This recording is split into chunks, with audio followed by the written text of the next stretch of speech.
This is Red Ice Radio. My name is Henrik Palmgren, and it is good to have you with us. A warm welcome to all our regular listeners, and of course to everyone who is tuning in for the first time. We are coming to you from Gothenburg in Sweden, and you can follow us on a regular basis worldwide through our website redicecreations.com. On our site you'll find frequently updated news on most of the things that we consider to be important and interesting.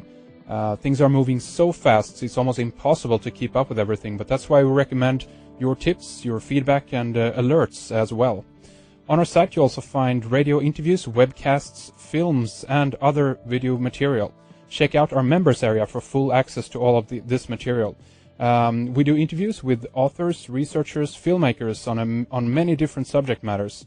Information that we consider to be important, interesting, urgent, and intriguing.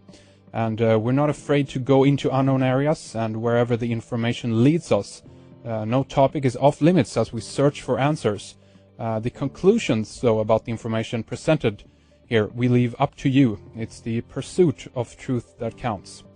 We have Twitter feeds, along with the YouTube channels, RSS feeds, and so forth on our website. Also sign up for our new free newsletter so you can follow us at your convenience and find out what's new on the website. Okay, so today we have Clif with us from halfpasthuman.com. He is behind something called the WebBot, a computer program basically written to predict trends and upcoming future events. And we are going to talk about the WebBot today, how it got started. We're going to discuss future studies and the shape of things to come. So with that, welcome to the program, Clif. Thank you very much for joining us. Oh, no problem at all. Glad to be here. You know, we've gotten quite a few requests from our listeners to get you on the program to talk about your work over at halfpasthuman.com, the WebBot and so forth. So I think that many will be familiar with you and your work and the story in general. But for those of us who don't know that much about it, maybe you can give us an overview, a quick kind of background on what the WebBot is, what it does, a little bit how it works, and also I guess then in terms of how it can help us to predict future events, Clif. Sure. The basic concept is that all humans are psychic in some degree, just the way all humans are short or tall in some degree. And the second corollary to that is that the humans are psychic, and whether they know it or not, they're leaking out some of their psychic impression in their particular choice of words in casual everyday conversations, including those conversations that are expressed on the internet.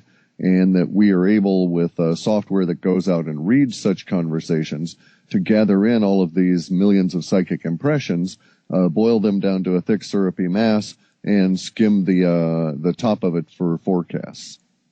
And it's you and George who are basically behind this program, but you're the original author of the code, so to speak. Is that right? That's correct. I started thinking about language and how we store it in a computer age when I was involved as a consultant to some very large software companies here in the Northwest, who in turn had me be a consultant to some of their clients back in the old Rust Belt part of our country, and that is to say the auto industry and so forth, because we were storing language in huge amounts, but basically it was the same word stored over and over and over again, and I knew there had to be a better way to think about language, its storage and use in a computer age. And one thought led to another, and this was in maybe 1993 or 94. I started thinking about the idea of how language shifts over time, which led to an emotional quantifier for language, which led to the idea that, well, maybe those emotional quantifiers could be captured and used for specific purposes. The original idea was to forecast emerging interest in stocks and so forth, and therefore be able to arrive at a conclusion before the trend actually became manifest within the markets themselves. So basically it started off as a money-making scheme gone awry. There you go. And so you got an interesting, I guess, side effect of this then. So how do you go about it? Do you search for specific keywords, or what is the nature of this thing, so to speak? It's actually about 340 some odd executable programs at this stage, most of them written in Prolog for the data processing itself. There's, maybe, I don't know, 50, 80 or something like that programs written in C and Perl that actually go out and do the data gathering.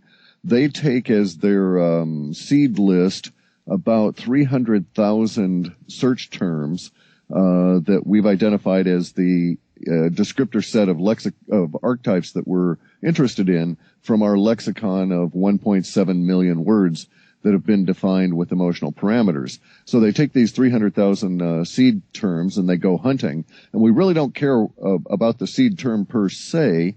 We just, because all we do really is note where it was found in the time. But then the process is to actually bring back the words that are around it to see what shifts have occurred since the last time we got that seed term in that same spot. And so really what we're looking at is the shift of language over time.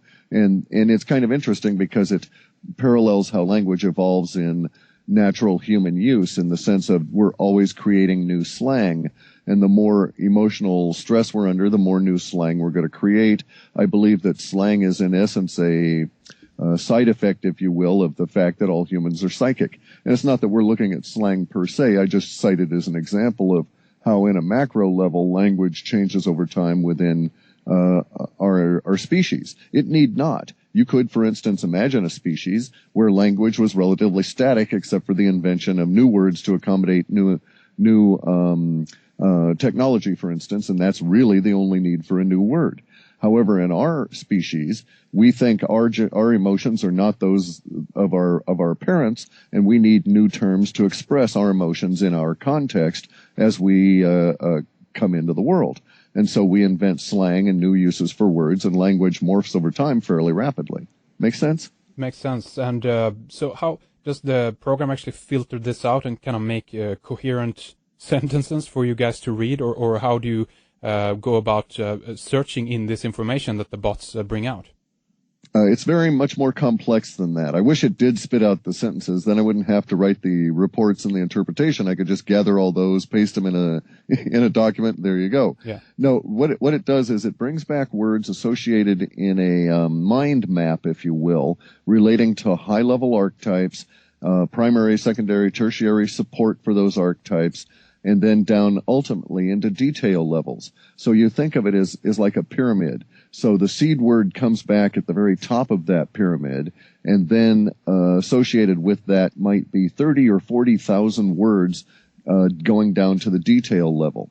And it's up to the humans that look at this model that we've devised that's a visual representation of all of this to decide what a hot spot is, and then go and drill down into those 30 and 40,000 words and see if there's anything interesting there. So it's a little bit more complex than you might imagine. Yeah. A lot of it is based on the visual impression we get from our 3D IntelliCAD representation. Basically what I did was to take a free open source CADware, IntelliCAD, and then I wrote a Lisp program that uses 1 pixel per descriptor set and alters intensity, hue, and color based on the level of the shift involved in the language as a result of an emotional or a sum of emotional values. And so you actually look at little bright pixels, and it looks like a very chaotic aquarium, if you will. That's interesting. And how could you, for instance, do you know if you could take this information and put it into another kind of filtering program? For instance, could you create like a tag cloud or something like that, where you actually see kind of keywords, and the bigger they are, the more resonance they carry, so to speak? Yes, you could, but what prevents us from doing that is just the sheer volume we're dealing with. So we might read 100 million keyword instances in order to create a report. Of those 100 million, we'll probably discard 20 or 30 million for various different reasons, and we're left, say, with 70 million that are active or effective. And just representing that level of complexity pretty much bumps us out of most display formats. Does that make sense? Yeah. And you mentioned emotional parameters. Maybe you can talk a little bit more about that. What do you mean with that? I decided that way back in the early 90s, it just came to the conclusion that the reason we create slang is, as I said, is an emotional response to the world around us. So as we're growing up and we're teenagers, for instance, it doesn't matter what culture you're in, you find yourself in a situation where your emotions, in the context that you're experiencing them in your physical reality, is perceived to be different from your parents. And so it is emotion that really drives the creation of new language and the use of language in new and interesting ways. This emotion could be the result of normal teenage angst, or it could be a collective social pressure because of oppression, or any number of factors. But nonetheless, there's an emotional quantifier to language. Not only does language intend to impart information, but it imparts information for humans in an emotional context. And we use it so often that we sort of become blind or immune to the emotional content of language at that very high level. So what I did was to go through and just created a scale that was initially a -1 to a +1, with 0 being the midpoint, and referenced it in hundredth parts of each, and assigned an emotional value to emotions. So in other words, the word fear, I figured, well, that's a -1. And the word joy was a +1. And I went through and did this with all of the emotions and the emotionally associated words. So on fear, it was frightened, afraid, etc., all of the various different synonyms. And then I used that emotional value as a sum to determine what's happening relative to language as it changed. But it's a little bit more complex than that, because these emotional values are put into a multidimensional array that's associated with each and every one of the words in our lexicon. This array tells us, for instance, if a word has more of an immediate impact on your life, but not so much a long-lasting one, or vice versa, and various different kinds of parameters.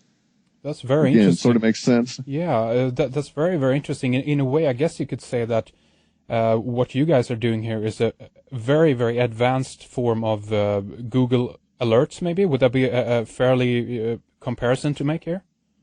We were sort of, in a sense, we were there, 10 years before, and we're off in a really screwy direction, but that, I think, is a very fair comparison, yes.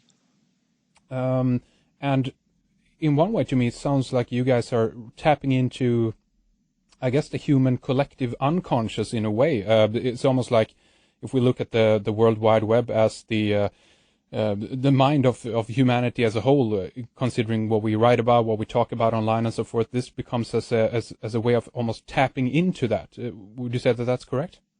I would say that's exactly correct. That was sort of the intent.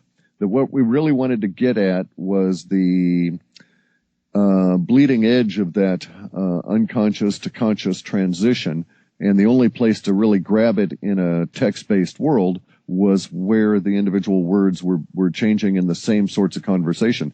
So really, for instance, we spend a lot of our time hunting down conversations in bread baking forums, car repair, cooking, any of the ordinary things that you can imagine, because it's really there that all of the hidden archetypes emerge. Such places as conspiracy fora, political, religious, any of these areas are less fruitful for us because it's up in a conscious realm, and we're not really so much interested in that because that has a tendency to alter the psychic filter. Would you say that from your point of view, the more people that are online on forums and write blogs, etc., the better it is and the more accurate it will become? I believe that to be the case, and I'm rather concerned about the intention of places like Australia to filter and replace language with automated software, sort of this online instant censorship kind of thing.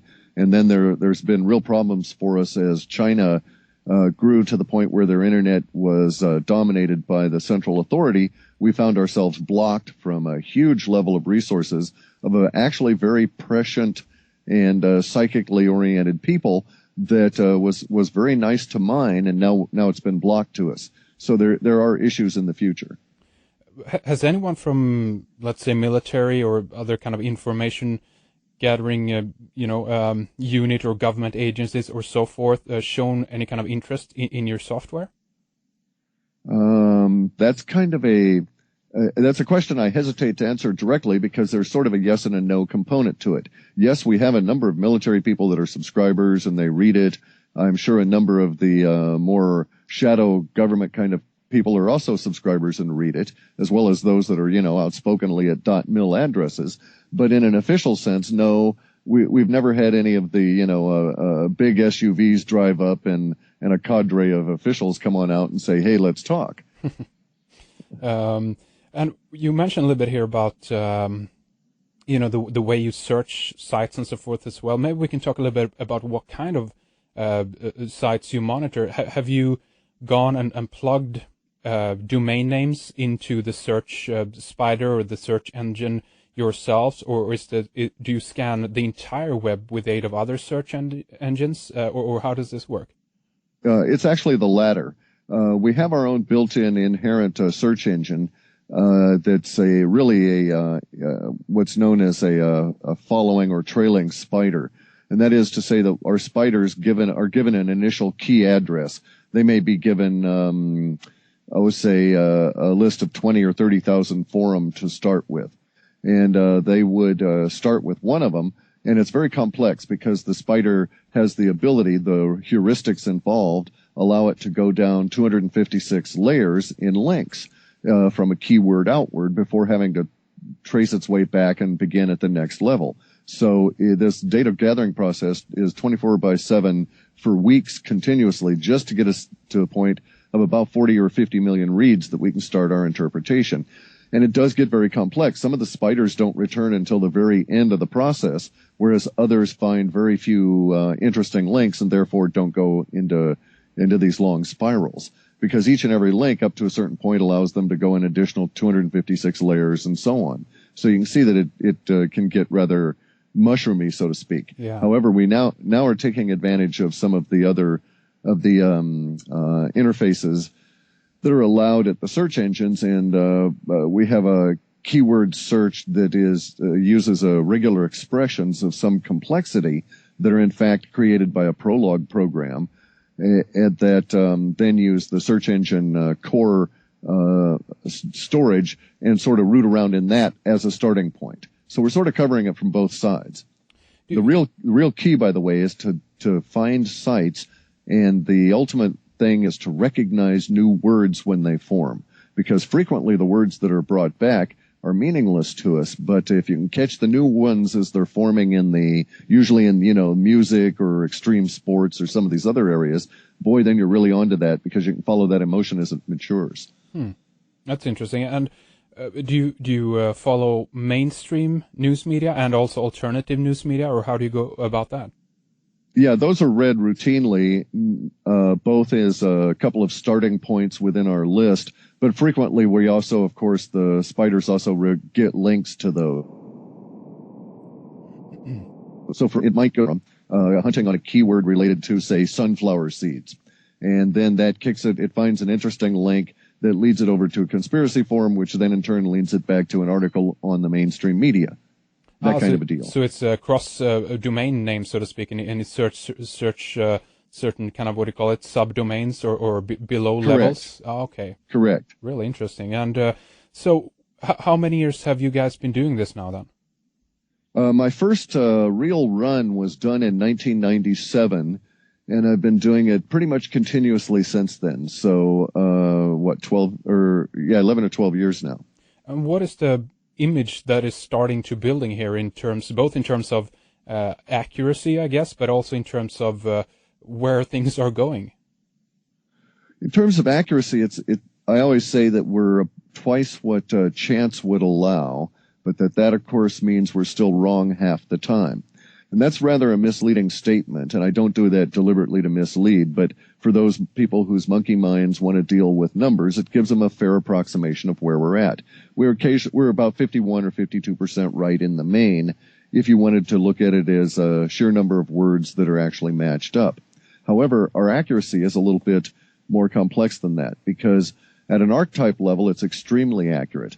But as we drill down towards the details, only occasionally are we extremely accurate at the detail level, but when we are, it can be spectacularly accurate in the sense that we had the number 300,000 dead show up 8 months before the tsunami. And by all accounts, it was around that number that were killed. We had the Northeast power outage here in the U.S., which was a big deal. It was not determined to be terrorism or anything, but we had a huge amount of the words around that 3 weeks out, and we were about 92% or more of the linguistics that we forecast actually showed up in the mainstream media that day and the following day about the event. And that's actually how we judge our success, by the way. Because what we seem to get is not a description of an event in the future, but rather a leaking out of humans as to what those words will be used to describe that event shortly after it's happened. Kind of a confusing description, and I'm not trying to weasel out of accuracy ratings or anything here, but I want to make it clear that in the case of the Northeast power outage, one of the first words we had was terrorism. And it was determined not to be a terrorist event, but that didn't matter, because on everybody's lips, the instant that the power was lost all through the northeast part of the United States, instantly everybody thought it was a terrorist act. So that also showed up in the media. So we got that word accurately, even though in fact the event had nothing to do with terrorism. Again, that sort of makes sense? Absolutely, and that's very interesting. So how does it deal with things in regards to what actually happens, so to speak? Because again, let's say there are going to be certain events which are more difficult to track down the origins of, or what actually happened, who was behind it, and so forth. Are there any clues here hidden in regards to who or what might be behind an event? We have some of that, but it's not an area I've ever pursued, more due to lack of time and the pressures of other chores than any other reason. So it's not like I was particularly afraid to go and look at that, but it was never particularly a personally profitable or pleasing kind of a road to go down, if you understand what I'm saying. And there's so many events that are pressing on us. And gathering the data, you have to understand that our data is actually sliced at the broad level into two categories. What we determine, or what we call emotionally building or tension building language, and emotionally releasing language. But within those categories, sliced a different way, all of the data falls into groups that we call immediacy, short-term, or longer-term values. And the immediacy values are where we get all of the really interesting detail that provide us a really substantial number of our hits. The problem is that the immediacy data is effective from about 3 days from when we find it out to about 3 weeks. So just the interpretation, just the gathering and then the interpretation process means that frequently we'll see stuff in the immediacy data, but it's already occurred. And of course, there's no point in forecasting something that's already happened. That's right. So what we do then is call it racing time. And it becomes rather stress-filled and pressure-filled to try and plow through all the immediacy data in a timely manner and get a report out. But it has yielded some just spectacular things, such as the immediacy data was responsible for our forecast 3 days before the Olympics in Greece a few years back, that the Greek Olympic team would suffer some accidents. Sure enough, they had a motorcycle accident of two of their best athletes just hours before the opening of the game the next day, that kind of a deal. So it's very accurate and can provide some just staggering insights. Now, the reason I think it's very accurate is an aside that is interesting as well, because it goes back to the idea that everybody is psychic, and to a certain extent, most people don't know it, even if they wouldn't even allow that they're psychic. Even if they deny it, they are. But the issue is that the more they are unaware of their psychic ability, probably, in my mind, their ability to reach further out into time is reduced. So I think most of our immediacy data comes from these people that really are unaware of their own psychic ability. They're going about their daily lives, and they're just leaking this information out on the internet, not knowing about it, but it doesn't look out very far into the future. Makes sense? Yeah, and would you also say then that the bigger of an event, meaning the more emotional impact or resonance, if I can use that word, so an event will have, and tension building consequently, do you think that it will be easier to predict such an event even though it's further into the future? That is just the way it worked out, as a matter of fact. And you've hit on what we call the George Ure postulate. Now, George Ure ran an economics site that I read because he's a very good writer. And I just used to read it rather haphazardly up until about 1999, when everybody started really getting focused on economics. Now, at that point, I'd already abandoned the idea of using my software approach to forecast the market because I was too intrigued about all of these other psychic impressions that were coming through and was trying to sort out in my mind what I was really getting back in the way of the data. But at some point in the year 2001, I think it was perhaps June or so, I contacted George Ure and I told him, look, I've got all this data that suggests we're going to hit this tipping point. And the tipping point is going to mean that everybody on the planet is going to live their lives differently after the tipping point. And I've got some data here that sort of half-assed describes it. And I think that this thing will hit in the next 90 days. And I also told him at that time that I think the most probable point is that it'll hit within the first 15 of those 90 days, and that the potential for it to hit will trail off in those 90 days. This is a key part for me because what I was getting to is this idea of sort of a feedback loop. It turns out that I was forecasting the tipping point that occurred emotionally with the attacks on 9/11. Mm-hmm. But because of the way I had my mathematics, I thought it would happen in earlier part of summer. If I had reversed my math, I would have seen that the weighted potential would have been in the last 15 days of that 90 days, which would have gotten me in the framework of the 1st of September to the 15th, and I would have been bang on, so to speak, no pun intended, on that particular day. Now, we've used that feedback approach to develop, as the words appear, we're able to refine the emotions and put them back into the lexicon, and we call it tuning the lexicon, and it gets rather intense. But getting back to the George Ure postulate, George was brought into the project at that point because we posted this on his site, and he's maintained it at his site at urbansurvival.com ever since our original posting in June or July of that year. And he has maintained a historical record of our forecast because my goal was always to be intellectually honest about this. I didn't know where it would lead, but there was no point in trying to fudge the numbers or make it something that it wasn't.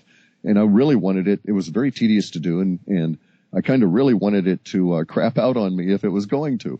So what I do, though, is the Ure postulate, getting back to that. George noticed over the course of 2001 and 2002, as we were discussing all of the data coming on in, because he was quite fascinated, that there was a tendency for these longer range things to show up months in advance, as if you will, sort of a little trickle, and then gradually build over time until we could get a better focus on them.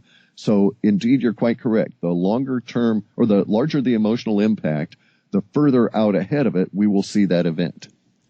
In terms of 9/11 then, did you guys find out what actually was going to happen, or was it more that this will be a big emotional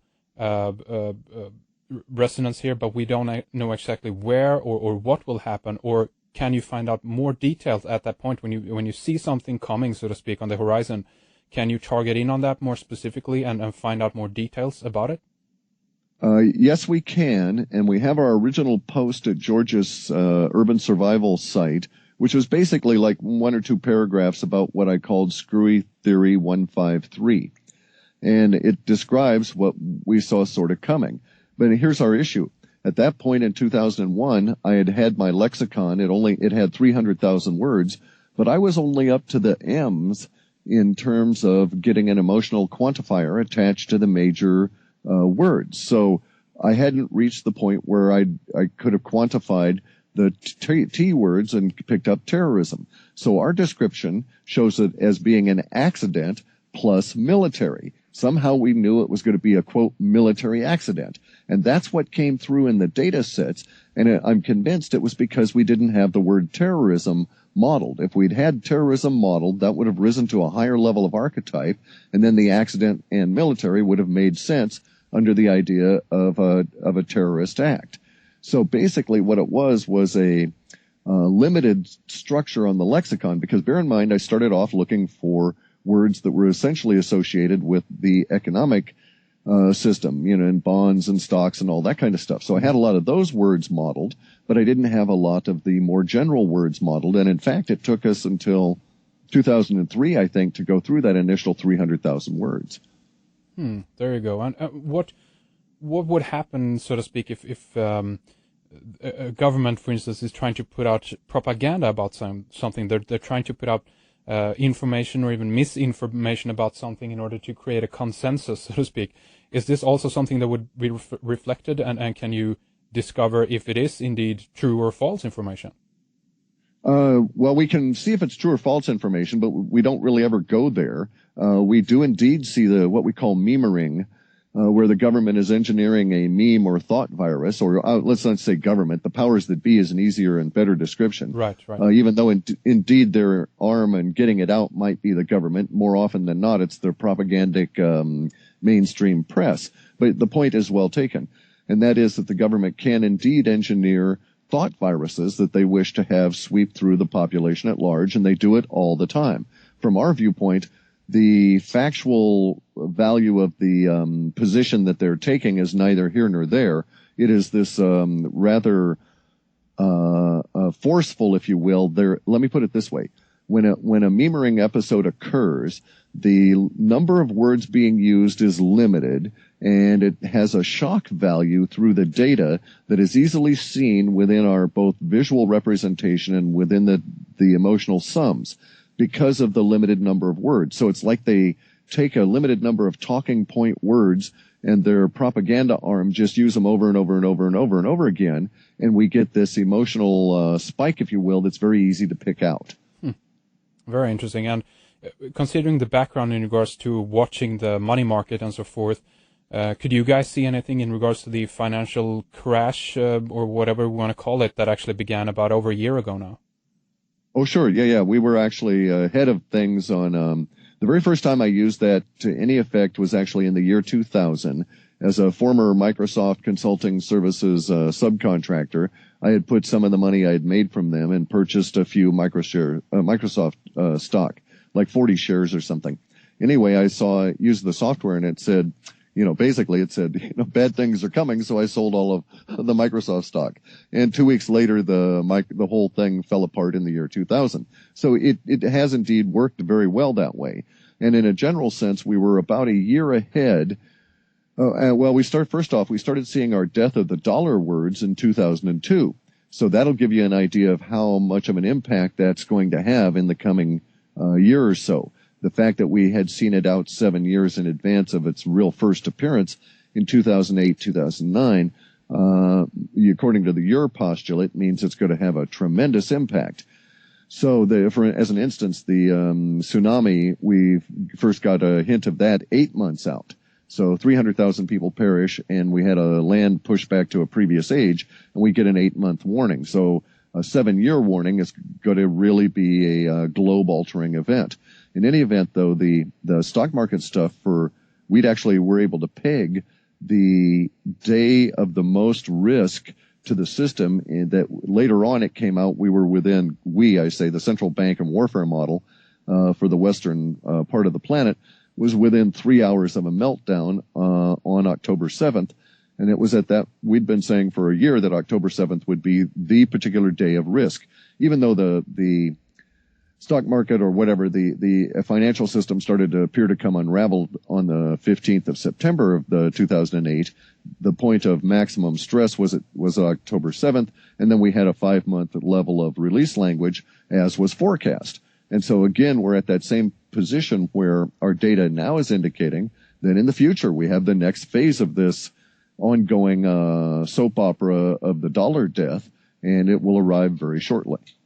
Well, I definitely want to get in here a little bit later here more about not only in terms of the financial situation, but also other events here in the future and so forth. But a few more things I want to ask you before that. How about correlating experiments? How would you say that this is different, or rather, can you use information from, for example, the noosphere Princeton University project? They have these little eggs that apparently also, in one way or another, help to quote unquote predict 9/11, or at least they picked up something on the event before that. They don't know what it was going to be, but just that it was going to be big and have an impact. Can you look at their data as well and correlate with what you guys do? Probably, but that would be a whole lot of work, and I'm lazy. So, and we couldn't do it in real time in a running fashion and make any sense of it. I understand why theirs did as it does, and that is because we live in an energetic universe, and they were picking up the first wave of that energy. Ours seems to pick it up much longer term in advance, and I believe that's because the human body is a much greater antenna, if you will. The human mind or consciousness is a greater antenna than is the random number generators used in the noosphere. Oh, that is interesting. That's something we definitely can go into more later on here. But one thing I was thinking about as well is how do you present this information then? Do you have reports that you write for halfpasthuman.com, or how do you go about presenting some of this data that you guys find? Yeah, that's correct. At the moment, we are producing reports under the title The Shape of Things to Come. They're available off of halfpasthuman.com. They're $10 US to purchase a report. They're presented in more or less a newsletter fashion. They're mostly very dense text because it's an interleaving of the actual words that we find within the extracts, within the data processing, and we attempt to put those words into a context that more or less reads like a narrative. But it's a very dense narrative, almost as though one is navigating some kind of an subconscious. So to a certain extent, it probably reads a lot like Ulysses, as I remember James Joyce's Ulysses reading, only in a grander scale, not so much personally focused. So people need to be aware of that. It's also very grim. This is because of the way in which I started defining the emotions at the beginning of the project. It was, of course, very easier to assign an emotional value to a more extreme emotion than to a subtle one. And so, therefore, we have a tendency to have our data natively or naturally as an artifact of our processing bring back more extreme emotions, which has a tendency to color our reports in a more extreme fashion. And we find that really rarely does the future present itself in quite that level of extreme, although many of the extreme words we use will indeed show up in the press after the event. Knowing them in advance has a tendency to color your thinking, and so again, you need to be aware of that. In other words, this is as bad as it will get is sort of a subtitle to the reports. There you go. And how often do you guys put out reports approximately? It's working out now at about once every quarter, so once every 3 months or so, because of the amount of work and the reports run about 50 pages of actual interpretation and maybe 1 or 2 charts involved. But as I say, it takes us between 18 days and 3 or 4 weeks of pre-processing to gather the data. So a rather lengthy time involved. But we're trying to. It's not ever going to be able to go to monthly. The best we could probably do would be something every other month. And I don't know that we'll get to that point. Once every 3 months seems to be about right. We can project out 3 months with some confidence, and beyond that with even greater confidence, actually out to about 6 or 8 months. So it gets a nice view. And I find that the data changes over time.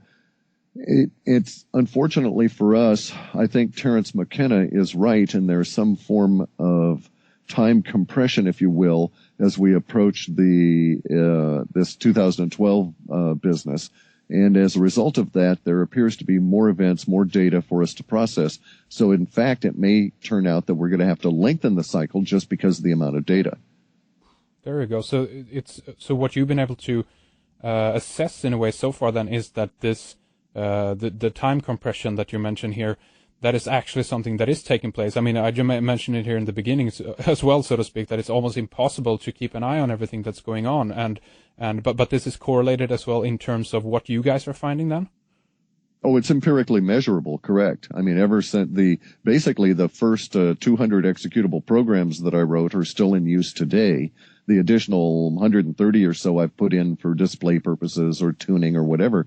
But nonetheless, so the software is basically run against an internet that has grown over time, but even factoring that out, we're still seeing within those same 200 programs an increased workload, even though much of the internet is actually reduced to us in the sense that we can't reach certain points of Australia, China, etc. So yeah, I'm quite convinced that we're being presented with empirical evidence of this time compression. And are there specific kind of, I guess, big trends that you follow, or do you let the information that comes out speak for itself, and that is the trend, so to speak, for that time period that you are going to follow up on? The latter. We run in what's known as serendipitous mode. We can run deterministically, so I can take the software and provide it with seed words and only look at certain elements that come back from those seed words, or I can run in the serendipitous mode, which is the way I usually like to do it, just because of the surprise, actually.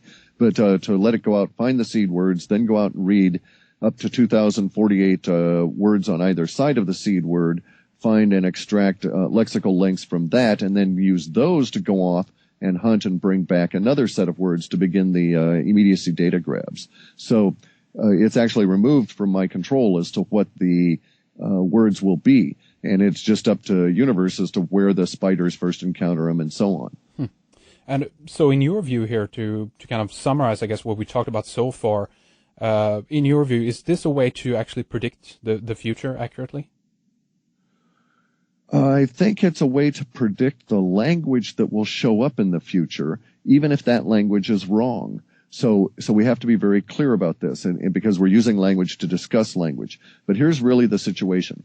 I feel I can accurately predict what language will be showing up after a particular event in the future.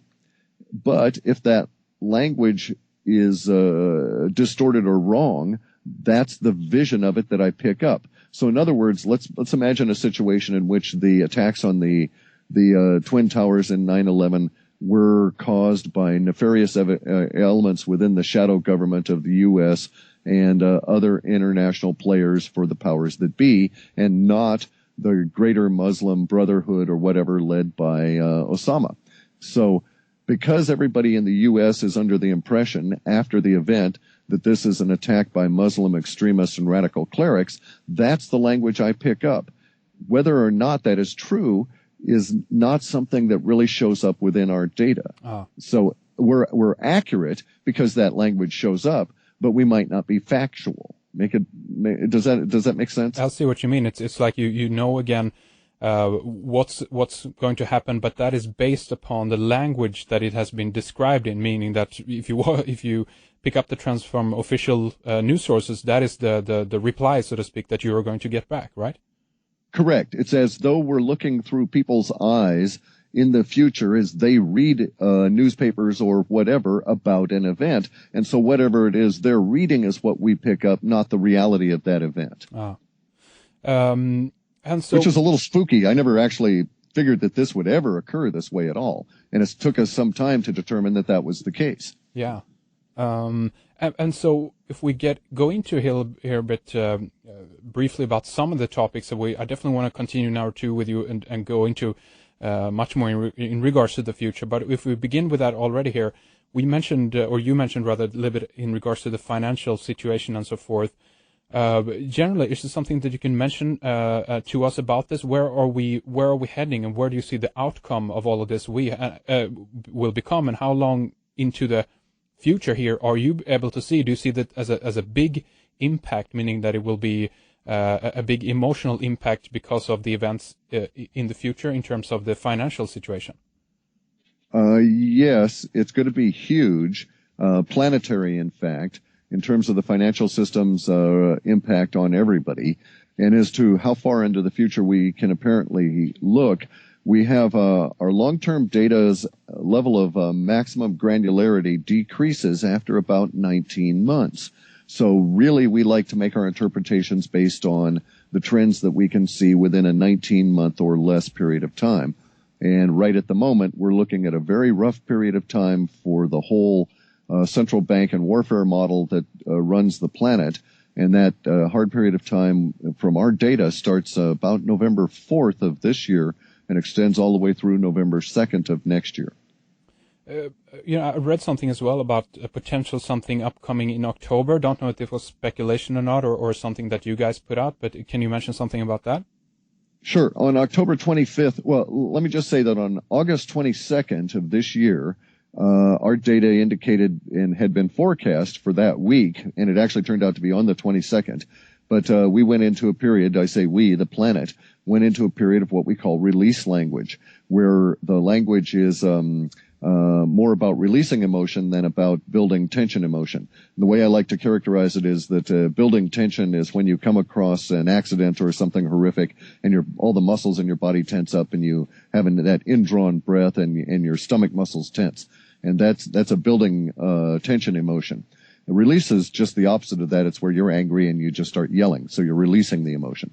So we're in a release period of time that started on August 22nd and will continue until the 25th of October, and it'll take a very, very sharp turn at that point and go into building tension that will last about 10 to 10 and a half days. And we think that the majority of that may indeed be involved with the financial system, but we cannot rule out that there's a potential international chaos around the warfare component either. In regards to when you look at the data, do you also personally follow the news around the story to confirm or not? And if so, is it difficult to keep your own opinion, so to speak, out of it? Yes, on both of those. Yes, I look at real world potential in order to figure out a probability, because what we're doing is forecasting trends, not simply speculating off of emotional linguistics. And yes, indeed, it's very difficult to keep my own opinion out of it, and therefore there's a whole lot of subjects I just prefer not to go into, because I know that my personal opinion would cloud my ability to make any kind of a rational interpretation from the data. And again, in terms of this period that we are entering, a release, does that mean that something the tension then that has been building during this time is going to be released? Does that necessarily mean bad times ahead, or could it actually mean good times ahead? It could mean good.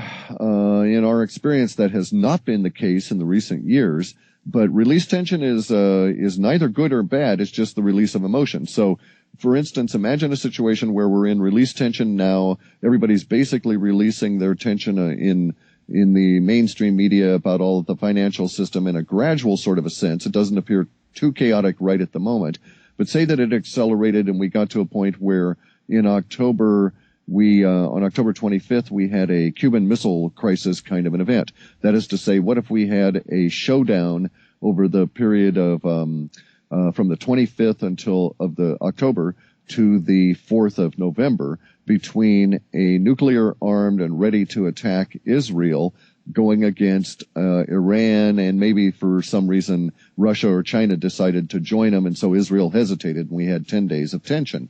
Well, if the tension broke and everybody stepped back and there was no war, then yes, we could have all that release in language be in a sense about a big, oh boy, we sure missed having a problem there. We're all relieved about it, and so on. On the other hand, that release language could just as easily go towards the horror everybody expresses as the war actually occurs. And we cannot tell the difference from our viewpoint now. And speaking of Iran, this is something that is being ramped up now again in the media. Allegedly, they found another site where they are extracting for, Western sources say that it's for potential nuclear weapons and so forth. The Iranians themselves say that this is only for purposes of nuclear power plants and so forth. Do you see Iran on the horizon here as well? This has been, ongoing now since, 2004 almost, back and forth all the time with Iran here. But do you see that will play out in any way? We have a theme within our data, a trend line, that we've had since, I want to say, probably 2002, maybe even early 2001, that we've called the Israeli mistake. And it appears as though that if the Israelis actually go against Iran, and that appears to be within the cards, within the data stream right now, I would have to say the probability is, as these things go, pretty certain between now and the end of the year, that Israel will make a decision, or will be faced with making a decision on a particular day to attack or not. Beyond that, I can't say because of the nature of language that we've discussed. However, that broad theme that we've had of the Israeli mistake is a particularly grim one, because it includes an attack on Iran using a bunker buster kind of a technology, hitting an inappropriate target that may indeed cause some weird thing like nuclear radiation leaking into oil fields, and then the oil fields erupt into giant flaming geysers that spew the nuclear radiation all over the planet for about 18 weeks. Well, that is very, very interesting. Clif, why don't we do like this then? We'll round things up here for the first hour and then continue after the break talking more. But before we do that, please let us know how we can find out more information about the WebBot, what you guys are doing, you and George, and how, again, we can get access to the reports that you are producing. You can go to halfpasthuman.com to purchase the reports. There's just a little link there, allows you to use PayPal or send us a check and we'll send it to you electronically. If you want to read about the history of what we've done and see some of the past reports that have been posted on George's site, you can go to urbansurvival.com, go to his main page and scroll down about 2/3 of the way, and he has a number of links, including a simple explanation of how they work, how the technology works, as well as the previous postings that we've kept on his site as kind of a historical record. There you go. So basically urbansurvivor.com and halfpasthuman.com. Thank you very much for this first hour, Clif. Stay with us and we'll be right back. Okay, that's our first hour with Clif High, and you're in for a heck of a ride in the next hour for Red Eye's members, as we'll continue to talk about the future, the predictions and interpretations of the material that the WebBot produce. We also talk about Clif's interpretation of much of the information. The short version is that things are going to get really, really, really weird on this planet, at least in terms of how things are right now. What is the nature of the changes? What can we expect? We talk about the overthrow of the New World Order system, a second American Revolution. We talk about time compression leading up to 2012, and that our galaxy is entering into a region where we could fully merge into the Milky Way, considering that we're way out on one of the spiraling arms right now. We could also end up on the outside, and we break this down in the second hour. We also talk about the effects, obviously, that this change will have upon us, the planet, our sun, and consequent Earth changes. We talk about contact in and around 2011. This is alien contact, and even the potential fighting going on between humans and aliens. This is what the WebBot predicts. We discuss the feedback loop of the information, changes in human awareness, and what Clif calls the big squeeze, and that certain factions within the governments and the elites might be attempting to go underground, and actually that this won't save them from the karmic cycle. We talk about fertility and fertility technologies and the consequence of going underground. We also go into the grace a little bit and discuss the intent of these creatures and the stories about them from the ancient records. But we'll begin to talk about human psychic ability, the nature of the universe, and how all of this actually isn't that far-fetched in the grand scheme of things. So log into our members area and tune in to Hour 2. If you're not already a member, information can be found obviously on our website, redicecreations.com. Just click on subscribe, sign up, and get instant access. It's fast, quick, and very easy. You'll get full access to our archives with radio, films, webcasts, video interviews, and all the other material that we have up there for you. Upcoming on the program, we have Andrew D. Bashago, Eldon Taylor, and Richard Dolan. We appreciate you listening and your support. We'll be back after some music with Hour 2 of our program with Clif High.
Welcome, Red Eyes members. Thank you for joining us here as we are talking with Clif High, a very interesting discussion about the WebBot project and future studies, the shape of things to come. And we are going to talk more about the future and upcoming events here in the second hour. The implications of this, again, are incredibly interesting. If it is indeed a way to look into future events, or at least have the opportunity to interpret the data about the future or the language about the future. And Clif, although you guys are using advanced technologies, scripts and spiders and so forth, it's still up to the human being and the human mind to tap into the future. And you mentioned in the first hour that you think the human mind basically is an antenna. And in terms of human psychic ability, is this something that you've always held, or have you come to realize this along the way as you were working with the WebBot?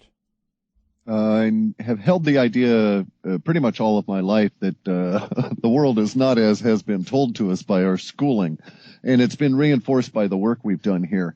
So, for instance, it's my particular view that atoms and molecules and such things are merely illusionary, and they don't really exist, and that we're, in fact, energetic beings that are the collision in a very elegant way of bazillions and bazillions of other energetic patterns. And an interesting way to look at it is to think of an empty universe, a single sound, the sound reverberating off the inside, if there could be such a thing, of this empty universe, and colliding with itself over and over and over again ad infinitum. And we're actually these little nexuses of this energetic flux, if you will. And it's happening so fast that our 30 frames per minute minds are convinced that everything is solid. And in fact, nothing around us that appears to be solid is truly solid, as we are meant to understand that concept. And this is pertinent because if we are in fact energetic beings that are simply the collision of all of these other energies at this particular level, then it makes a whole lot more sense that we can pick up energy from the future that's about to express. Whereas if we're little composed of atoms that are, little rocks whizzing around in space and are a hard, finite thing that actually exists and persists, then it becomes a little bit more difficult to conceive of the idea of picking up energetic waves. One thing that occurred to me in regards to talking about, paradoxes in terms of future and so forth, let's say that this thing becomes really, really big. A lot of people catch on. They start watching you for trends and start spreading that information about the web. Could it be that a feedback loop, so to speak, is created here where it's difficult to tell what is information about the future and what is speculation about the future based on things that you've already discovered, if you follow my train of thought there? Oh, sure. I'm in fact certain that will occur, and the point that it does occur, the whole thing has to shut down. There's there's this really strange movie. I think it was like Jimmy Stewart or somebody like that in the 40s or 50s. They made this film about the idea of finding. He was a pollster. He was one of the early guys who took polls of public opinion polls, and it was very expensive to poll the whole United States. And so they happened to find a statistical anomaly, which was this little tiny town where you got the perfect representation of the whole United States, and he could go there and in a matter of a few minutes poll the whole town extremely accurately and then find out how the whole country thought. And of course, it was just a great scheme until the people in the town found out about it, and then the whole thing went to hell in a handbasket real quick. And I suspect that that's exactly what will occur here, is that at some point we'll reach a critical mass, enough people will become aware of their prescience and so on. But at that point, I also figure that the reports, etc., the whole technology will be of very little use, because I think that will be the point at which we cross this critical mass of awakened humans. Tell us more about that. That is really interesting. So do you think that will mean that we become conscious of our future, or will we still be in a situation where we need to access technology to interpret our own, unconscious thoughts and ideas, pretty much, or what can you say about it more? I don't know in detail, and it'd be a lot of speculation there. I do suspect that, linguistically, we even have within our work, we have a prediction about our work just to keep ourselves isolated, so to speak. And so we have this little model of model space, we call it. And it predicts where we're going to be at and stuff, and we've tightened it down to just our little project. And basically, we can see that at some point here within the next probably 19 months or so, there's going to be a huge paradigm shift in the midst of all of this chaos, and we may indeed get to the point where it won't be pertinent to make these kinds of predictions about the future at a planetary level, and then from the because onward, we start getting into speculation. But it may be because the level of people that are consciously aware of their ability to participate in shaping the future rises to a critical mass, and therefore they actually start shaping that future. That's really weird. And I think that critical mass has to be explained a little bit here. Yeah. The idea comes from some thinking that's done at the Army War College here in Leavenworth, Kansas, where they teach all the Army officers how to think about things in a strategic fashion. One of the things they like going into is the amount of human resources necessary to accomplish individual tasks. And they used to cite, I don't know if they still do, but they used to cite an interesting example, and that was the American Revolutionary War. And they said that the American Revolution, the split of the United States from controlled by Britain in the 1700s, was actually accomplished long before the war even started. And that they figured that it was accomplished fact that it would occur when some 3% of the populace of the United States at that time decided that it should occur. And that 3%, it was this kind of snowball effect, and it would just happen regardless. And there might have been 2 or 3 or 4 wars as far as they were concerned at that point. But nonetheless, it was going to occur simply because 3% of the population was too large to kill off, couldn't identify them. They would continue to propagate, et cetera, et cetera, et cetera. And so at this point, I'm figuring that about 3% of the global population is about 180 million people.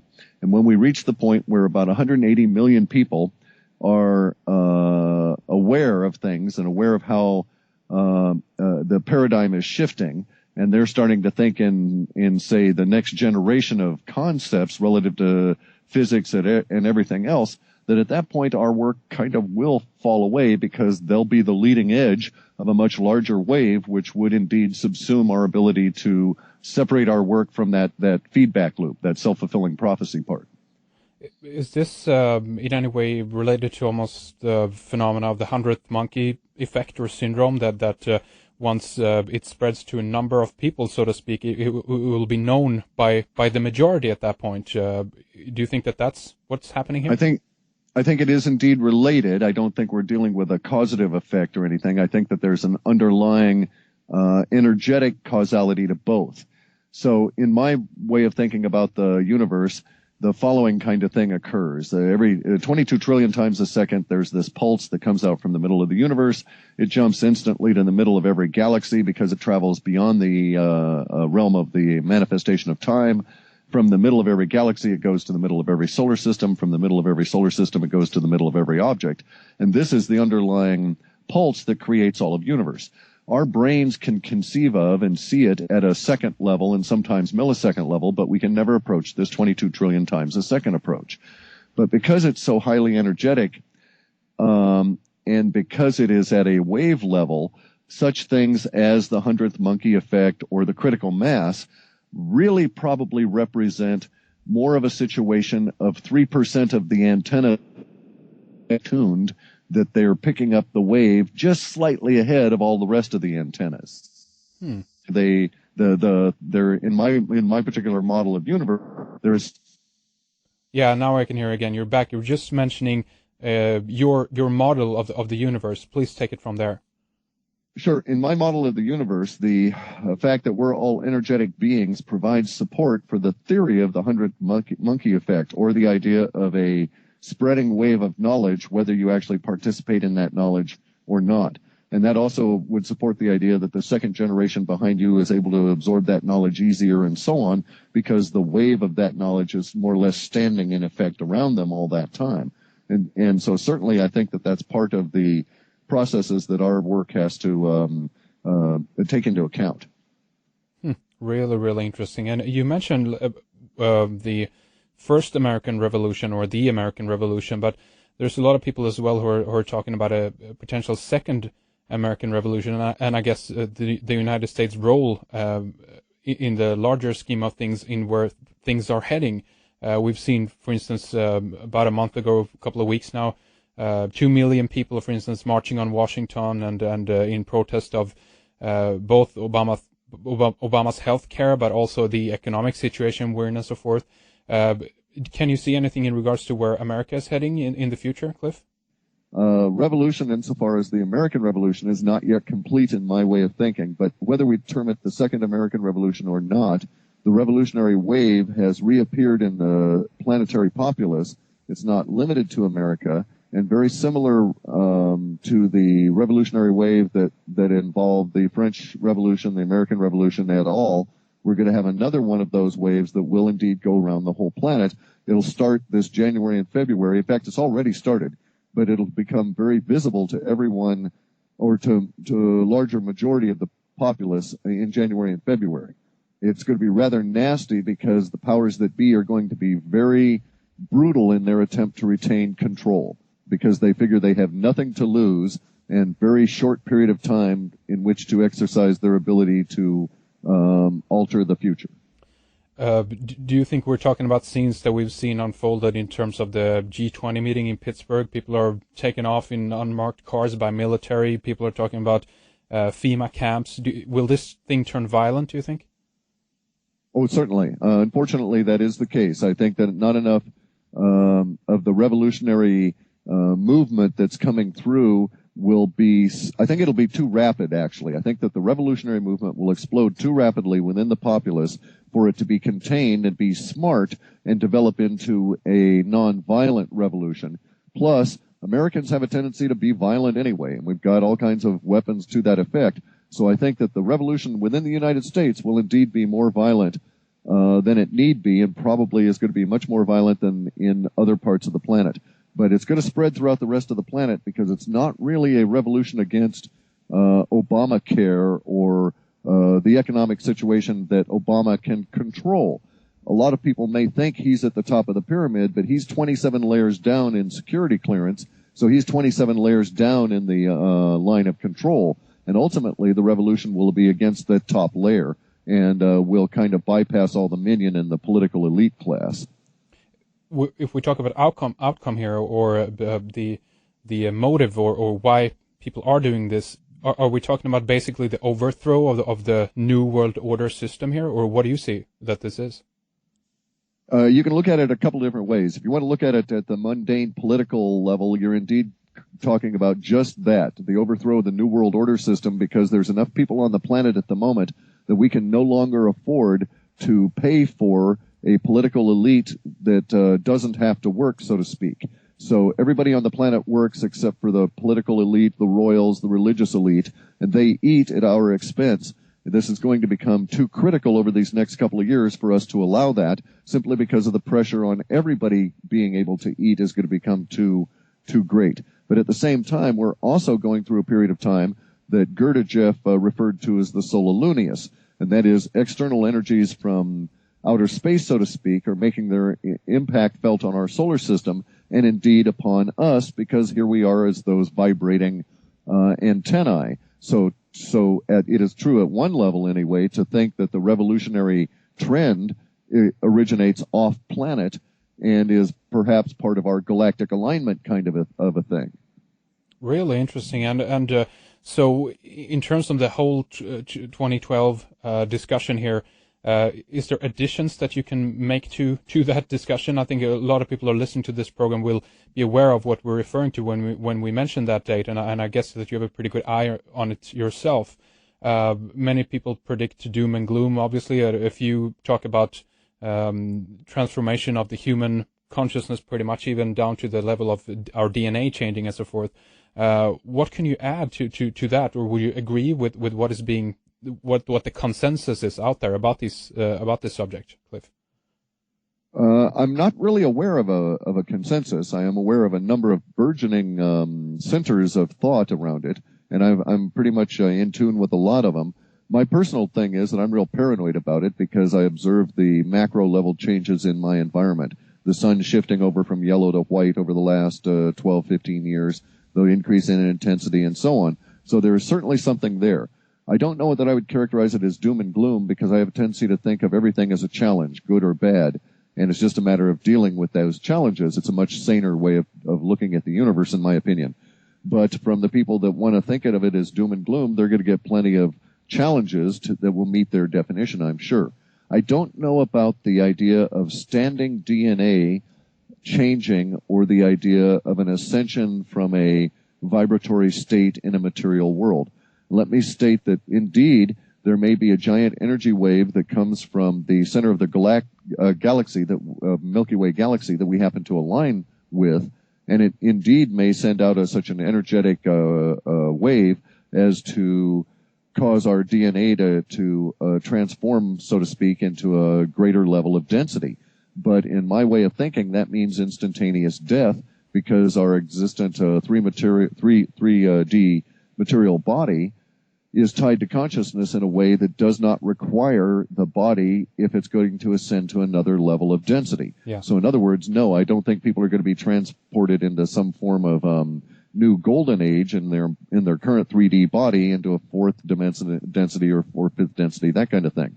On the other hand, the instantaneous death and transmission into a higher level of consciousness en masse as a result of a giant wave might even create a whole new being, in the sense that there's some suggestion from really ancient records that there's a critical mass of humanity at around 10 billion of us, because that represents an analog, a fractal analog, of the number of cells in an individual brain. Yes. And so when there's 10 billion people on the planet, maybe indeed consciousness as a whole alters, because basically we're all sharing consciousness as energetic particles, or not particles, but as standing waves of energy manifesting to our limited minds as particles. We're nonetheless all sharing the same consciousness wave simultaneously. So we're basically all the same critter. And who knows how that critter will tend to manifest if we get enough of us. And it may indeed be that it's this weird kind of a race to get 10 billion humans before the nut jobs want to cut us back down to 500 million kind of a thing. Well, that's a good point to mention that. And what do you see in terms of, if we maybe tie all of these subjects together? People are talking about potential Earth changes that could potentially be triggered by, just as you suggested, changes in the sun, solar flares, CMEs, etc. The new cycle that the sun is entering into, expected to peak around 2011 to 2013, something like that. And it looks to me, from my perspective, that a lot of governments and so forth are preparing for events, going underground, building seed vaults, etc. Is this something that you see and can see as well in terms of the web watch, Clif? Yes, that's correct. We have it at two different levels. We have the forecast of two solar events, one in early 2012, maybe very late 2011. It's hard for us to differentiate at this stage because of the level of granularity. And then another one in late or early spring of 2013. And it'll be the larger of the two would hit in 2013. They appear now. I say we have it at two levels. We have that within what we call our Terra entity, where we make forecasts about the Earth changes and so on, and that's where we get our data that references such things as the tsunami.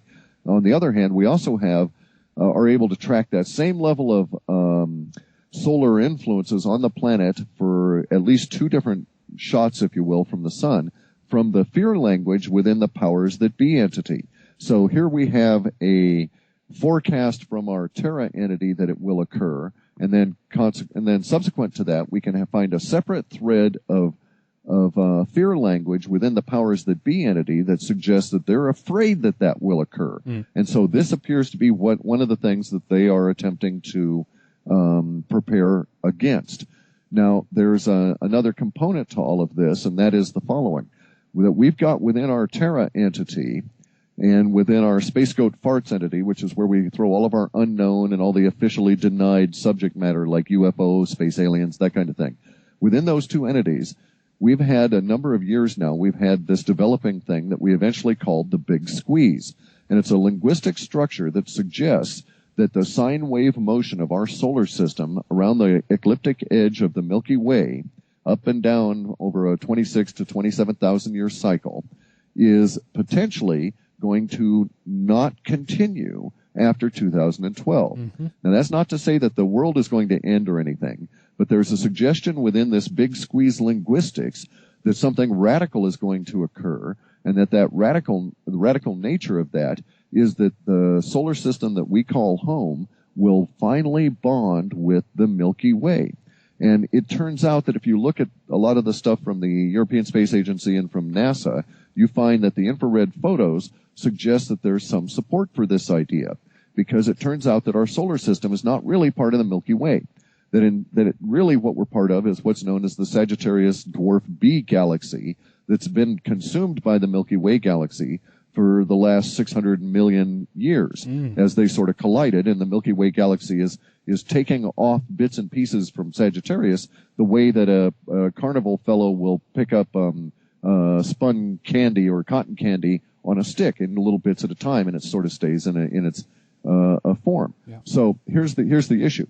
The big squeeze says that we're in an area of magnetism that is at the ecliptic of the Milky Way. This would it takes 20 years for our solar system to cross this band of magnetism.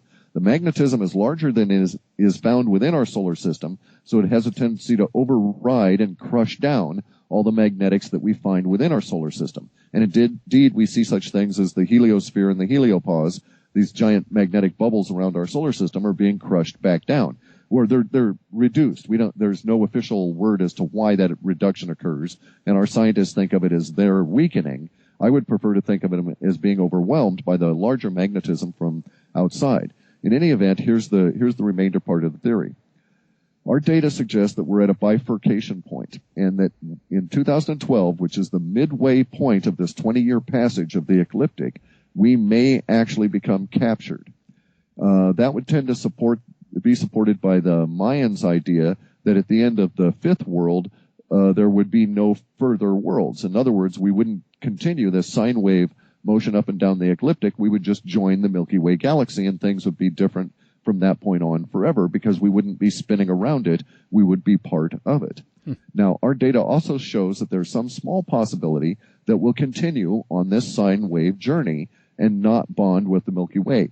And that actually turns out to be the one that has the most detailed forecast for Earth changes, because the idea is that as we leave this area of intense magnetism, as everything lets up, releases back to its old way, we're going to get the sort of the dog shaking the water off his back and the fleas are hanging on for dear life kind of effect, as Earth and the sun and everything kind of relaxes from this giant big squeeze.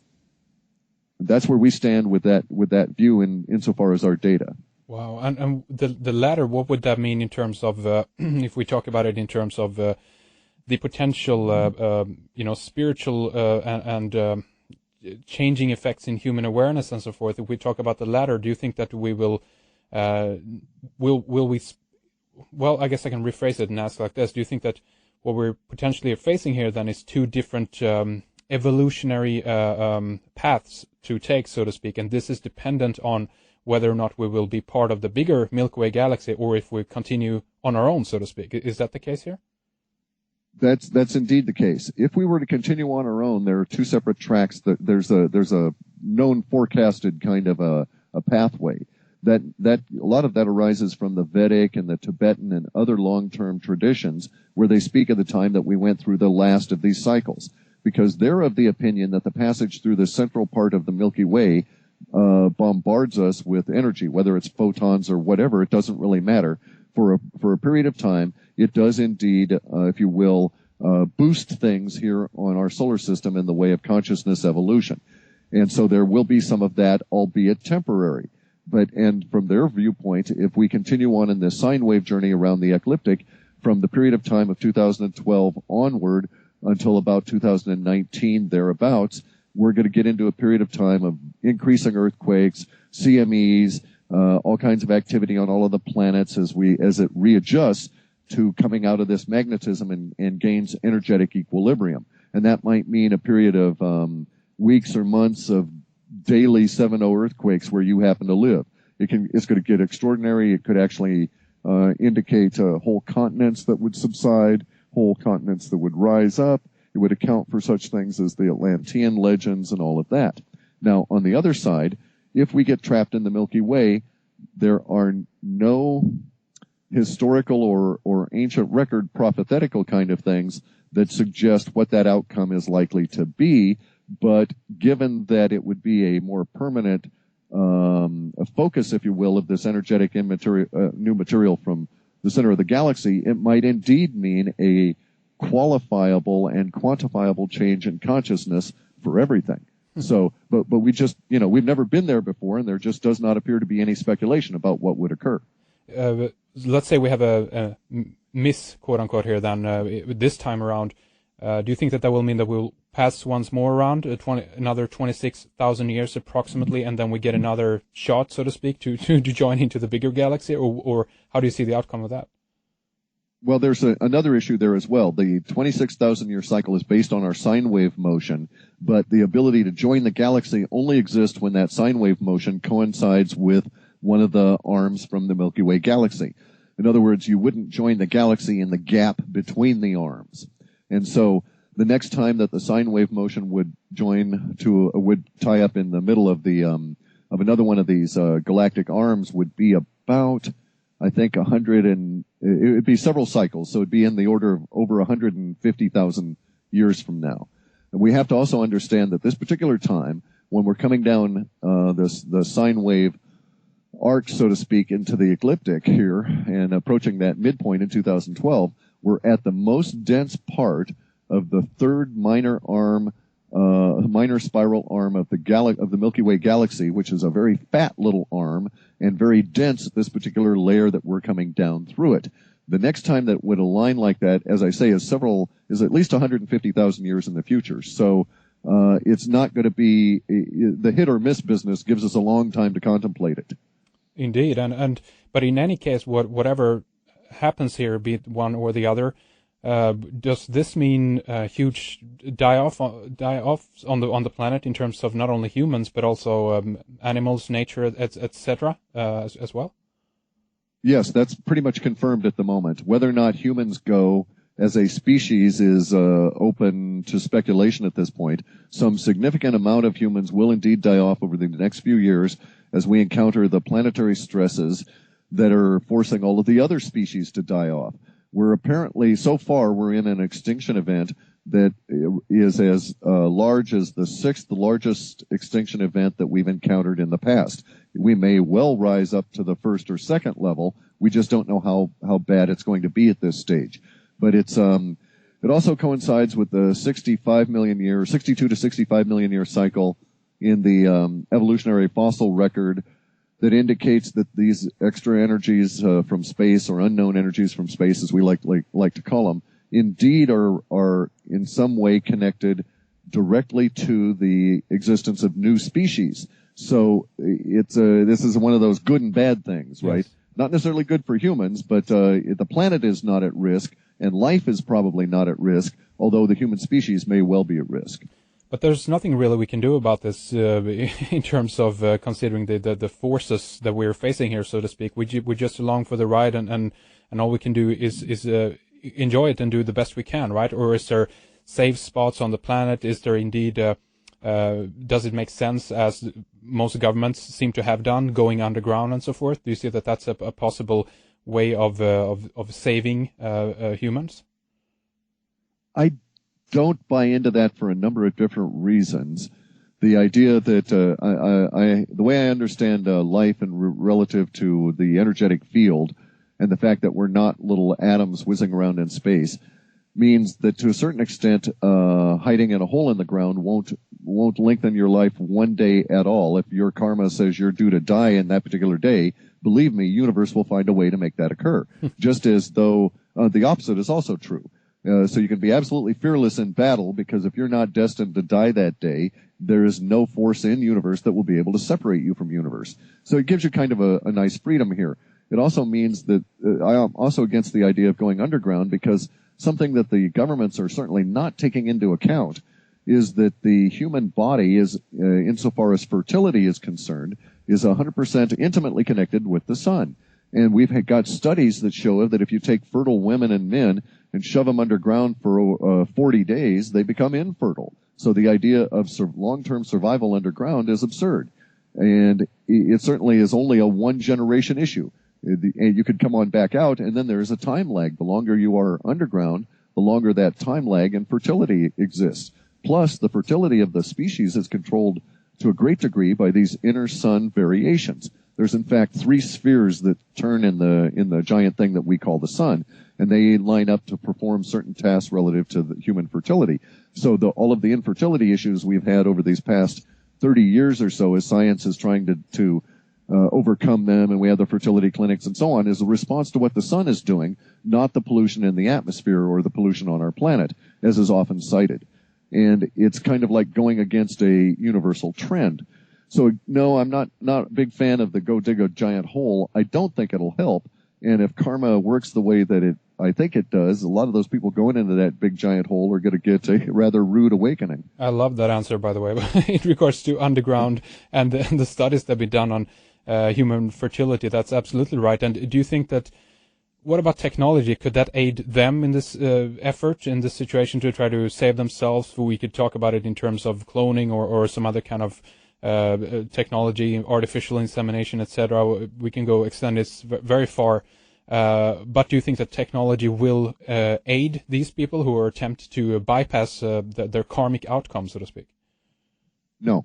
I know that there's a lot of work on the level of the powers that be to figure out the mechanisms of karma and see if they can't alter them to their personal benefit, sort of cheat at the game, if you will. And I know that they are indeed working on all different kinds of techniques, none of which will continue long. So it's kind of a wasted effort. They're very short-sighted in their vision. They can see they're clever. They're not really smart. And no, I don't think the technology will pull them out. But also, correspondingly, I'm not a believer in the idea that the space aliens or the beings that have shown up and represented themselves as being our descendants from the future in a degraded DNA state. It does not seem credible to me, because once you get into cloning and this kind of an issue, you don't have that level of degradation at a macro level. And the universe is basically a fractal kind of a thing. It's organized along certain rules that work upwards as well as downward along the fractal path. And one of the fractal things that we deal with continuously is mutation and the tendency at a macro level towards complexity. So I find it incredible, non-believable, that humans trapped in a cave somewhere, even over thousands of years, using cloning, would end up turning into these gray creatures. And in fact, I find that the statements to that effect of, the poor grays are back here for their DNA to help them solve their DNA problems, is just a giant lie and is being promulgated at all different levels for various different reasons. But at its core, I don't find credible. And then if you look into history, you find out that, the Nag Hammadi, among other documents, says, hey, watch out for these grays. They're lying bastards, and they're going to spin you a whole line that isn't true. Right. Well, that's really interesting. So you're saying that we're dealing with something else or someone else in terms to all the stories about the grays and the abductions, the genetic harvesting of genetic material that seems to be taking place. Whatever they're doing, harvesting the genetic material and so forth, is not, as we've been allowed to believe through the leaks, that they're attempting to repair humanity in the future. The idea is just absurd on its face. 47,000 years of complexity increases do not yield that from us. And in fact, there's another way of looking at universe, which goes back to the Jain side of the Vedic literature, which suggests that you look at everything first, second, third, fourth, fifth, and sixth orders. And so, for instance, a fourth order being is like insects. All insects of a particular category, genus, family, species, etc., all basically look alike. You can't tell one dung beetle from another, mostly.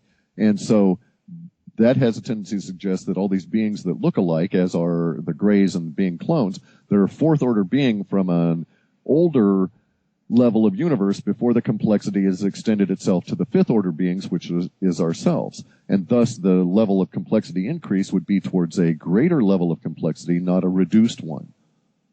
So what you're saying, I guess, in one way, is that the grays are potentially a lower order, so to speak, here than us? They predate us. Lower can be prejudicial in terms of our thinking. We don't want to think of them as stupid or anything. Yeah. But they do not express complexity and individuality the way we have it. That is really interesting. So we could. Do you think that? And again, I don't know if this discussion specifically veers away from in what data you bring out from the WebBot project, but let's leave that to the side for now because it's interesting as it is. Do you think that what do you think that the Greys are and that they are up to then? Do you have any speculation about that? Do you think that they are indeed in cahoots with governments in order to I don't know, this story about technology in exchange for the governments here on Earth allowing certain amounts of abductions to take place, etc. Any comments on that? Sure, it seems quite plausible, given especially the nature of acquisitive humans, the rise of the acquisitive human dominance at this particular time in history. Because bear in mind, human societies go through waves in which they're dominated by various different types. There's the explorer types, the protector types, the Hannibals and that kind of a society. And then there's the intellectual types that discover new forms of ways of being, and then they go through the acquisitive type, and then it starts all over again, and we get into another level of exploration. But the acquisitive types have been popping up since about the 30s and have been in dominance certainly since the 50s in the American society, and as it's impressed itself on the rest of the world, they've also been in dominance then. So acquisition has been our main deal, more for me, more money, et cetera, and that's reflected at a macro level within government. So it certainly makes sense that if there were an opportunity to, quote, make a deal, it would have been done in this particular period of time. Yeah. And then the idea that the government would accept that deal makes a lot of sense as well, simply because they couldn't stop the abductions if they tried, and better they should sort of try and control them a bit and get something out of them would be their rationale. They wouldn't think of being asymmetric and approaching this from an entirely different viewpoint, but that's an aside. And so it all makes perfect sense, and here's the real kicker from my viewpoint. We like to look at things at a very holistic level, look from the larger and gradually go down so far that we can ascertain that the larger gives us the context that we want within the nature of the WebBot work that we do. And if we apply that to reality, then you can say to yourself, none of this makes sense if I take space aliens or Greys or whatever out of the picture. None of the actions of the military and the U.S. government and the military-industrial complex since probably 1913 makes any sense at all if I take them out of the picture. But if I put them back into the picture, it all not only makes sense, it's a crystal clarity of perfection of making sense. Now, it doesn't mean that the individual components are logical or any of that. It just means that everybody's behavior and how they're acting certainly makes a lot of sense, and it also kind of fits in with all of our data sets that are coming out about the idea that within a couple of years here in 2011, alien wars will be a fact of life for the people of the planet. That is to say that our data seems to suggest that by the middle of 2011, the issue of contact will be an accomplished fact. Everybody in their mind will accept contact as part of our planetary consensus. And that contact may get to the point where there are space aliens walking around among us as tourists. I just don't know. We don't have enough detail at this level. How are things like... Because I'm also thinking here about, in terms of different, how should we say, how we are infected with memes or trains of thoughts and so forth. For instance, I was looking at the movie District 9 the other day, and it reminds me very much of what you're saying here. We have some kind of, little spot on the planet where we have a refugee, alien race pretty much walking around. So I'm sitting there looking at this on a movie theater, a fiction story, so to speak. Does that infect into the information that you're searching for as well, meaning that it will be difficult to know what is real and what isn't in terms of entertainment that we're getting? There's, at one level that is true, but in the majority it is not. So it is true that we'll get some impact that is at this stage mostly not quantifiable as a result of these films. But those language impacts that are quantifiable are picked up very easily. So, for instance, all of the hype around the 2012 movie or District 9, we pick that out because it's all conscious representations of the same sorts of themes, and then we throw them away.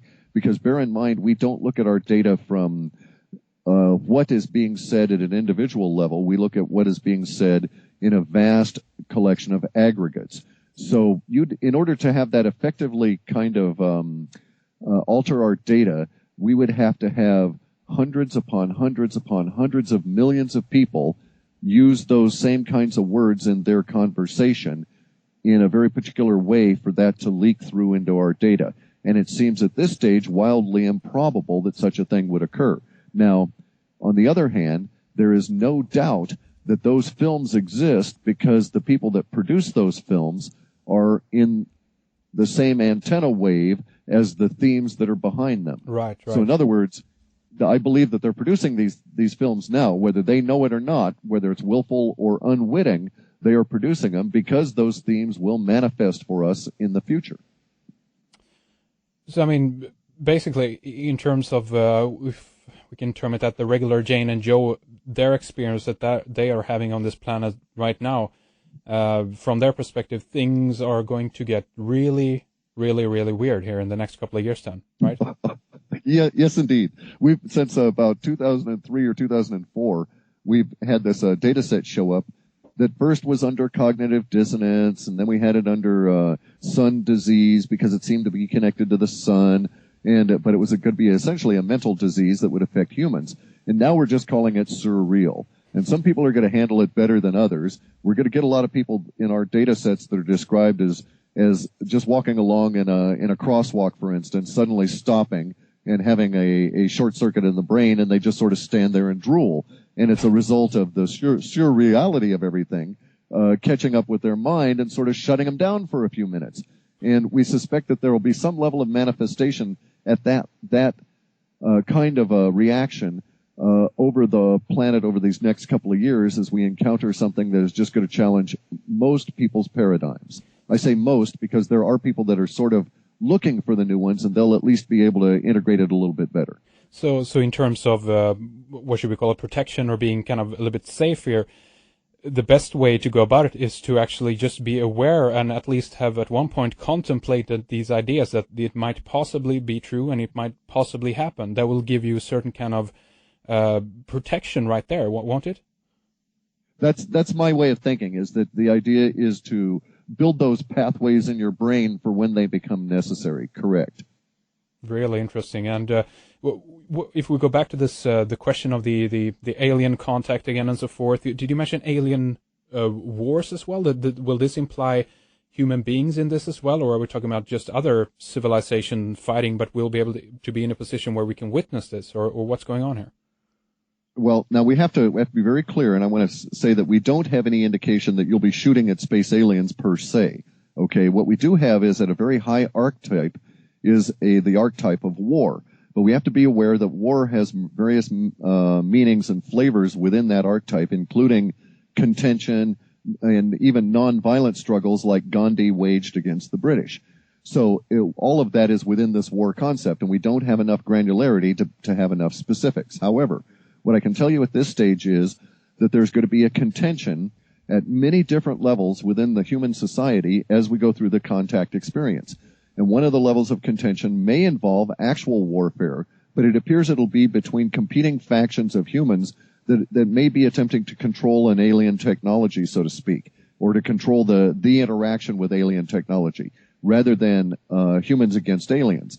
But we also have language at a detail level that suggests for some period of time, I don't know how long, probably months, but I wouldn't suspect years, that people in rural areas will actually arm themselves. This will be more prevalent in the United States than in other areas, but we do show a lot of it in Russia and in Central Europe and over in the steppes, where rural people will arm themselves against nightly abductions or contact by beings they'll find to be reprehensible. Now, and it may be that the meme comes out as a result of contact. It may just be that everybody gets afraid of it and then starts talking about it, and they never actually do it. But we have language to suggest, that a knock on a door in the middle of a night in a rural farm without announcing yourself might be met by a shotgun blast just because they think you're a space alien. Right. Yeesh. That's just incredible. I mean, I've heard stories as well in regards to fake alien invasions and so forth, and the potential threat from an alien force in order to further propel the totalitarian state, the New World Order agenda as well, that these two actually play, put it this way, the powers that be can utilize a situation like that in order to bring lockdown, so to speak, on this planet, and we'll be unable to actually confirm if it indeed is an alien force or not. Any resonance or hints regarding that type of information? Yes, we do have that, and we have that as a sub-strategy in one of the archetypes within the powers that be entity. I suspect they will indeed use it, but the data that we have around it is that it's going to be a laughable failure.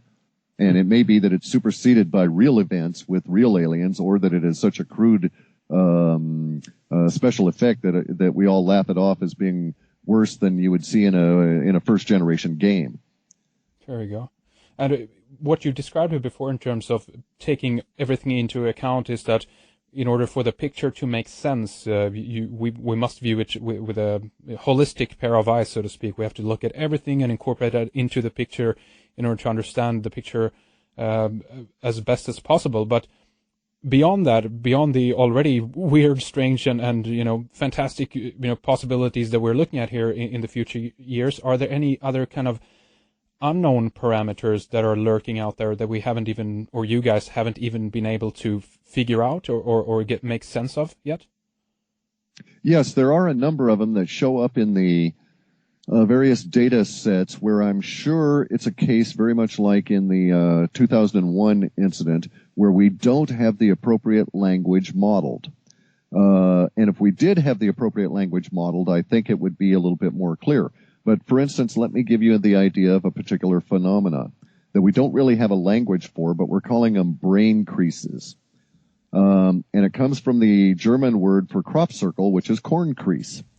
And basically what we're suggesting is that there exists the possibility that in the near future, and might be months away, but probably is more likely a year away, there's going to be a certain discussion level going on about individuals that are receiving in their brains what basically could be considered to be a crop circle or a glyph. And what we're seeing in our data suggests, and it's very difficult to put words to this because we're sure they're not accurately modeled, but the best we can do is to say that maybe the next generation of crop circles is going to be brain-to-brain transmission, and that humans are going to get a whole lot of information as a result of this. This is all corroborated by this cross-subset into our populous entities that's all around this idea of gnosis. And at first I thought the gnosis would be, due to how the data originated, I thought it would be some kind of homegrown sort of a thing. And indeed it may. There may be homegrown discoveries that will produce part of this effect. But nonetheless, there is this external subset that seems to suggest that our brain creases are headed our way, the way that we've got corn creases now. And then there's other things that are even weirder than that. One of them is the suggestion that the photon belt idea, or 2,000 years of a golden age, actually exists at a energetic level if we get trapped in the Milky Way. But because we don't have any historical model for that, we just don't really even have a clue as to what words to start adding emotions to even start picking that kind of thing up. That is really interesting. And you mentioned brain-to-brain transmission. Are you talking about organic telepathy or I guess materialistic technology here? Do you know? No, I don't know. What I'm suggesting is that instead of people in England walking around and discovering a giant crop circle in a field, maybe some subset of humanity, maybe on the order of tens of thousands, hundreds of thousands, or even millions of people, that particular night, instead of these guys creating a crop circle, they beam information into all these hundreds of thousands of people that particular instant. Ooh. And so you have 100 or more thousands of people. We certainly tens of thousands. Numbers are weird in our work because the internet is filled with numbers, so we have a tendency to throw them out. But the words we're getting that describe the impact of this particular coming phenomena seem to suggest that it would happen to tens of thousands of people at the same time in an instant. And I'm not talking about rapture or being uplifted or any of that, but the effect of this on these individuals at an emotional level is going to be quite engaging, and they'll enjoy it, so to speak, just as an aside, because of the surety, the certainty that arises of it from contact with the holonomy. But basically, it's going to be like all of a sudden we wake up and there's a discussion in various forums and so on, and it'll eventually get to mainstream media about individuals that all have the same dream at the same instant. It lasts the same length of time, and it includes all these same symbols. Ooh. Sort of makes sense. Oh, that's very interesting. Does this have anything to do with the Swirly software? No, insofar as I can tell, it's not at all related. There's no correlation that people that use the Swirly software and spin the crop circles will in any way get a greater level of advantage in this than other than that. The kind of information we get seems to suggest that this is a big external project. And so in that sense, it's like us, we're all the lab rats here, some of whom are going to get all their tails dyed pink, and we're going to recognize that our tails have been dyed pink, but we won't have a clue as to what that pink might mean, or how they decided that we would get our particular tails dyed pink as opposed to the guy next to us. But ultimately, this is done because whatever the force behind this is want to change us or turn us into something else. What's your take on that? I don't know. That's speculation. That goes. I don't like answering why questions because the why questions always go to intent. Yeah. And I know I've got the intent to go get a cup of coffee, but much beyond that, I don't even know my own intent. So it's speculation as to why they might be doing this. The effect, though, insofar as our data, does not seem to be negative. Certainly on an emotional level, all of the people that are involved will perceive it as positive. But to those people that are not perceiving it, the effect, there's going to be a certain level of fear associated with it. Almost like a zombie movie starting up in a theater. If you're not, if you see the zombies and you're not one of the zombies, you're a little bit sketchy about the whole thing, right? Yeah, that's right.